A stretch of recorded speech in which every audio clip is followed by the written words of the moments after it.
Hey guys, in this video we're going to go ahead and be talking about doing a couple of derivatives, okay? And the reason I wanted to do this one, a lot of students get this confused. They think it's the product rule, right? We see the cosine here and the square root. If you guys want, you guys can go ahead and pause the video, see if you guys can solve this one on your own.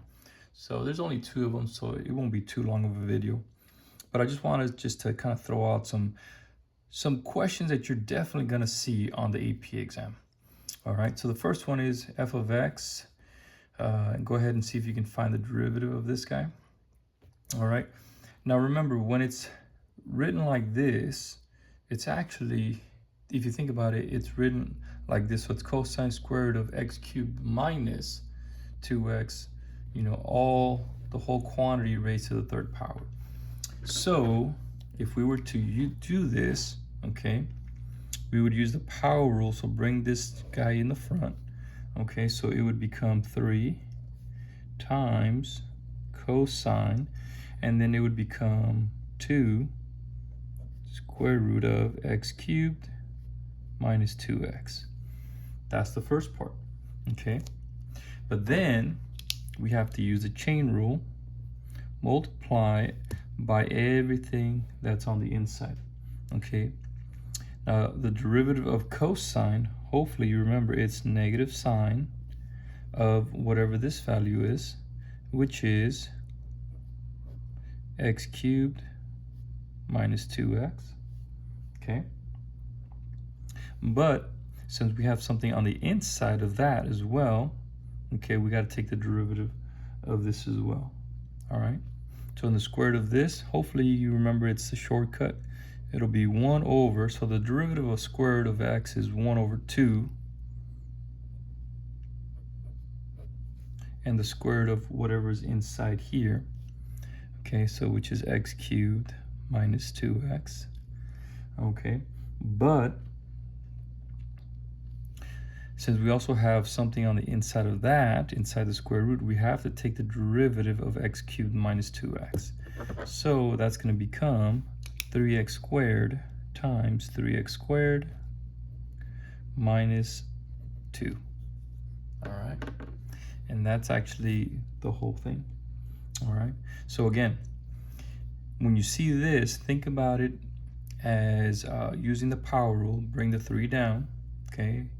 Once you use the power rule, right, you subtract, becomes 3 cosine to the second power of this element here, times, now after you do the power rule, you got to take the derivative of the inside here using the chain rule, okay?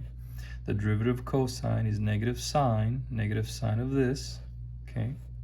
But because we have something inside, right, this is our another function, you have to use the chain rule again.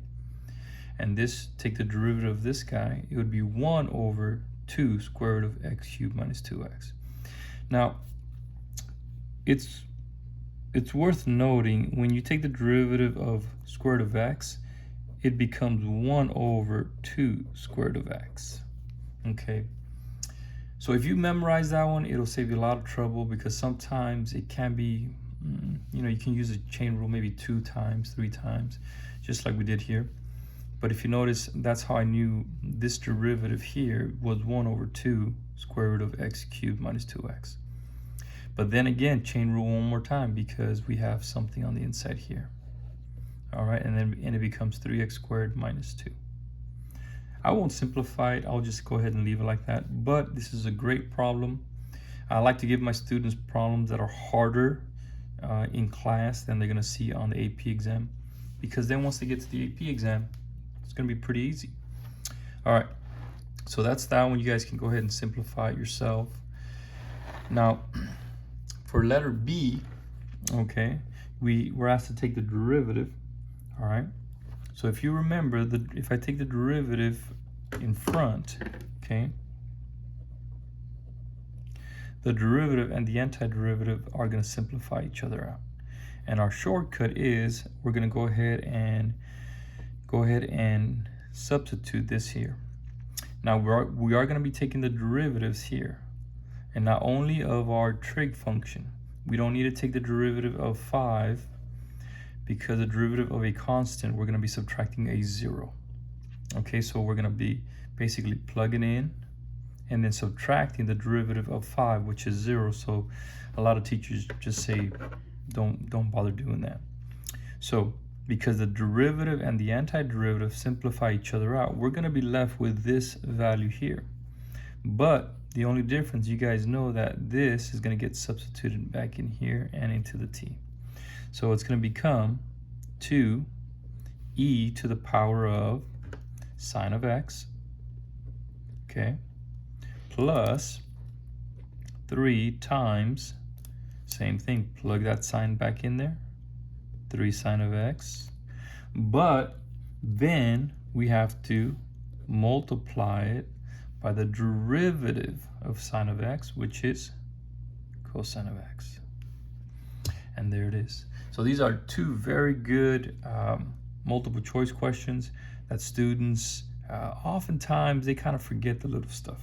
So be careful with that, all right? So once again, the derivative and the antiderivative are going to cancel each other out.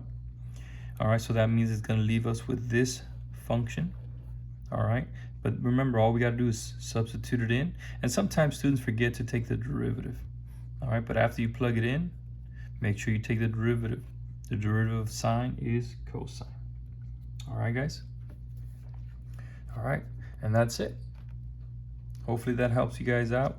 And let me know if you have any questions. I'll try to go ahead and do some more just to keep you guys practice. All right, guys. And then also, by the way, if any of you guys scored really well on the AP exam, go ahead and let me know. And it's always good to hear from you guys that if you scored a 5 or a 4 or a 3. I've heard from a lot of you lately, and it really encourages me a lot. So go ahead and do that, guys, and I'll see you guys on the next one.